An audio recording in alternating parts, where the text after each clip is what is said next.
kicking us off, obviously we didn't get a chance to talk to you after the game, but where, I guess, do you fall in terms of how the night went, and obviously after a rough season not to say more? I think there were a lot of positives about the night. With Lots and I, there was a few different groups that we met with after the game that were super excited to be there, and just appreciative of the support that the guys showed and that the organization showed them. Even that too. Like we met a kid who had come to who we hosted earlier in the year, who came back and was showing us pictures playing hockey and videos playing hockey. So that's what it's all about for me and stuff like that. So I think it just shows the positive impact that we can have, and with things like that we're trying to do. Last year, you guys had some of you wore T-shirts before the game. Some people put some tape on it. When did you guys decide and tell the team that you'd be taking it to the next level and wearing warm-up jerseys that were designed for the night? Yeah, you know what? That was a few weeks ago, I think. I wasn't in some of those conversations that were happening, but I think it was decided a couple weeks ago.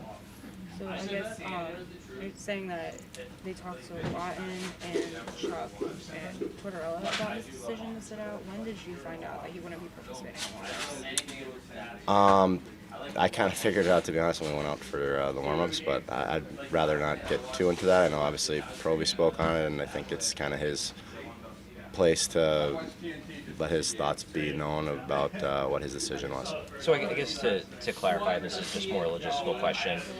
Did you guys as a team know before warm-ups that he wasn't going to participate? Was that like common knowledge? I guess, yeah, the closer it got to the game leading up, you don't really, it wasn't necessarily something that was talked about collectively, I don't think, before the game, but obviously as it got closer and closer to that, I think kind of started to realize what was going on or whatever, and that was kind of the extent of it.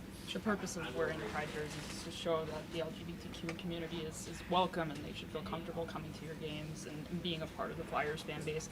How does that message get impacted when one player isn't a part of that messaging?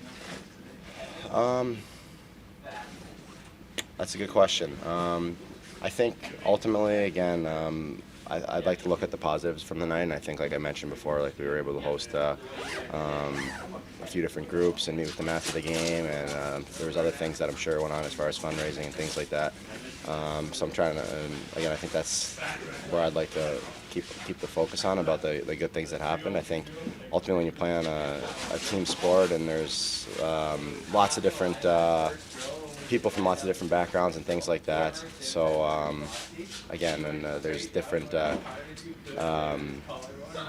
causes, I guess, that people support and things like that. So I think I'm trying to focus on the positive side of that. There's causes that, again, Lots and I have trying to do that to show our support and do what we can for that. So I think that's ultimately, again, for the other stuff, I think kind of as you got to a ask follow-up about that. Kind of as a follow-up on that, you mentioned about people from different backgrounds, and this is a team of different people.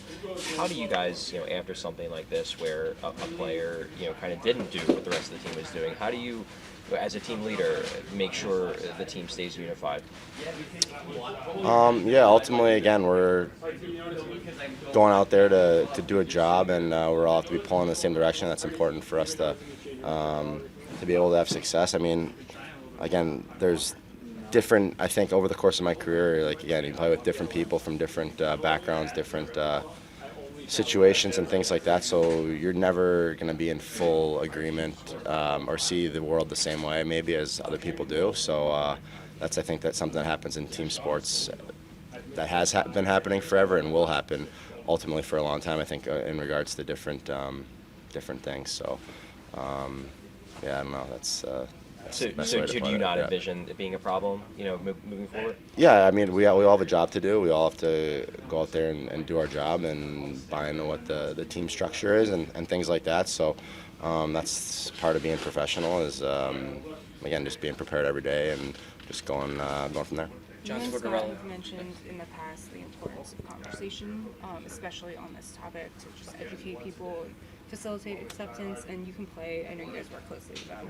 Reached out with offers of like furthering the education, providing more resources. How do you? I know you mentioned the conversations have been better recently. How do you have those conversations? How do you facilitate that amongst your teammates? Actually, like talking about it. I think again, when you have relationships with guys, there's different things that come up. We're not only just talking about hockey, as much as we do talk about that a lot of the times. There's other things that come up. So, again, try to. The better I think you get to know people, the more candid and honest you can be with them about different topics and stuff like that. So I think, and that's important about having a good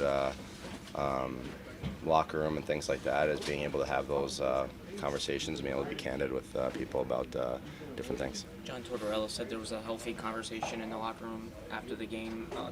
Did you find that conversation to be healthy, and was it important for the team to do that? Yeah, I think for sure. I think obviously, again, I think anytime in that sort of scenario where people can speak up and things like that, I think it's a good thing for a team dynamic in that sense. So I think, again, I think I feel the same way as Torts does on that.